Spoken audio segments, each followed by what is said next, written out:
నేను మిమ్మల్ని జర్మనీ నుండి. మా అకాడమిక్ ఇయర్ అయిపోయింది అండ్ ప్రోగ్రెస్ రిపోర్ట్స్ కూడా ఇచ్చారు. మాకు చాలా మంచి మార్క్స్ వచ్చాయి. సో నేను మా తమ్ముడు ఈరోజు మీతో షేర్ చేసుకోవాలనుకుంటున్నాం మా మార్క్స్ని. మాకు ఇక్కడ జర్మనీలో ఫస్ట్ నుంచి 4th క్లాస్ వరకు గ్రుండ్‌షూల్ అంటారు, అంటే ప్రైమరీ స్కూల్.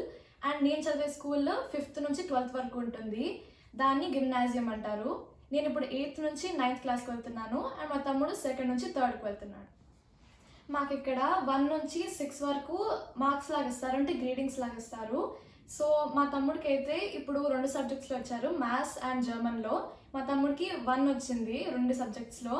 కానీ ప్రైజ్ అనేది నాకు ఇప్పుడు వచ్చింది కదా, మా తమ్ముడికి అది ఎందుకు రాలేదంటే 1st నుంచి 4th స్టాండర్డ్ వరకు ప్రైజ్ ఉండదు. ఇది ఓన్లీ 5th నుంచి స్టార్ట్ అవుతుంది. నాకు 5th నుంచి ఇప్పటి వరకు కన్సిస్టెంట్గా ప్రైజ్ వస్తూనే ఉంది.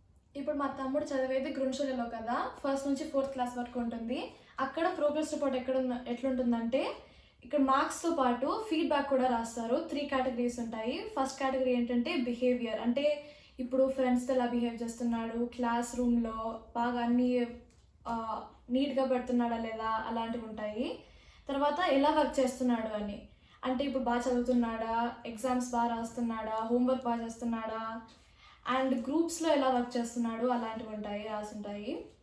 అండ్ లాస్ట్ కేటగిరీ ఏంటంటే ఒక్కొక్క సబ్జెక్ట్లో ఫీడ్బ్యాక్ ఇస్తారు, అంటే మ్యాథ్స్లో ఎంత బాగా ఇంప్రూవ్ అవుతున్నాడు లేదా ఎంత బాగా చేస్తున్నాడు, అలా జర్మన్, డ్రాయింగ్ క్లాస్ అవన్నీ ఉంటాయి. స్పోర్ట్స్ కూడా ఉంది, దాని గురించి కూడా రాసుంటారు. సో మనం ఇది చదివితే మొత్తము కిడ్స్ గురించి మొత్తం తెలిసిపోతుంది ఎంత బాగా చదువుతున్నారు అని. అండ్ ఇక్కడ నేను ఇందాకే చెప్పాను కదా, మా తమ్ముడికి జర్మన్లో అండ్ మ్యాథ్స్లో 1 వచ్చింది. మా తమ్ముడిని అయితే 2nd క్లాస్ నుంచి 3rd క్లాస్కి ప్రమోట్ చేశారు, ఎందుకంటే అన్ని కేటగిరీస్లో చాలా బాగా రాశాడు మా తమ్ముడు గురించి. అండ్ కొంతమంది ఉంటారు సరిగా కొన్నిసార్లు చదవరు లేదా బిహేవియర్ బాగుండదు. సో వాళ్ళకి ఏంటంటే ఇప్పుడు 2nd క్లాస్లో ఉంటే వాళ్ళు మళ్ళీ నెక్స్ట్ ఇయర్ కూడా 2nd క్లాస్లో చదివిస్తారు, వాళ్ళు బాగా ఇంప్రూవ్ కావడానికి. మా తమ్ముడు అయితే పాస్ అయిపోయాడు. మాకు గిమ్నాజియంలో అయితే 5th, 6th అండ్ 7th అందరూ సేమ్ చదువుతారు, అందరికీ సేమ్ సబ్జెక్ట్స్ ఉంటాయి.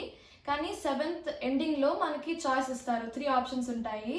ఎన్విటి, ఐఎంపి అండ్ ఇటాలియన్ ఉంటుంది. నేనైతే ఎన్విటి తీసుకున్నాను. దాని మెయిన్ ఫోకస్ ఏంటంటే mathematic, biology, chemistry and physics. So నాకు దాంట్లో అయితే చాలా మంచి మార్క్స్ వచ్చాయి ఈ ఇయర్. కొంతమందికి ఇప్పుడు లాంగ్వేజెస్ ఇష్టం అంటే ఇటాలియన్ తీసుకోవచ్చు, లేదా మెయిన్గా ఎక్కువ కంప్యూటర్ సైన్స్ అలా చేయాలంటే ఐఎంపి తీసుకోవచ్చు.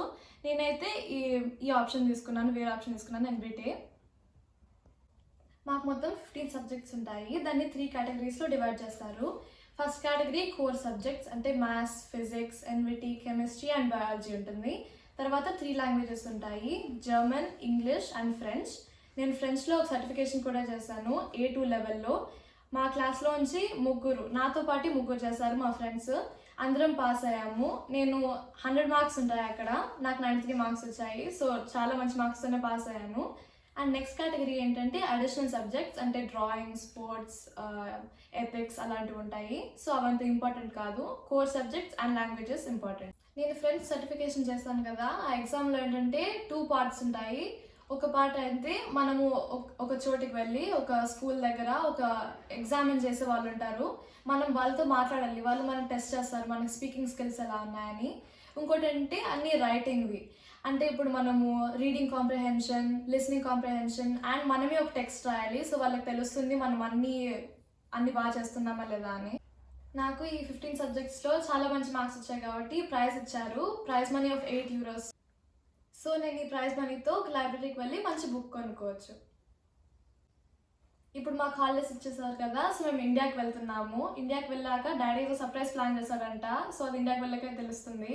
మాకు ఇప్పుడు చాలా టైం ఉంటుంది vlogs, dance videos and piano చేయడానికి. నేను మా తమ్ముడు అయితే చాలా ఎక్సైటెడ్గా ఉన్నాము మీతో అన్ని మా ఎక్స్పీరియన్సెస్ షేర్ చేసుకోవడానికి. హాయ్ అందరికీ, మేము ఇప్పుడు ఇండియాలో ఉన్నాము అండ్ మీకు చెప్పాను కదా డాడీ సర్ప్రైజ్ ప్లాన్ చేశాడని. అది కార్ అంట, పికప్ చేసుకోవడానికి వచ్చాము ఇక్కడికి. షోరూంలో ఉన్నాము, డాడీ అక్కడ మాట్లాడుతున్నాడు, ఇప్పుడు పే చేయాలనుకుంటా. కింద అయితే మా కార్ నేను ఒక చిన్న గ్లిమ్స్ చూసాను, చూడడానికి చాలా బాగుంది, మొత్తం చూద్దాము.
వాచింగ్. బాయ్.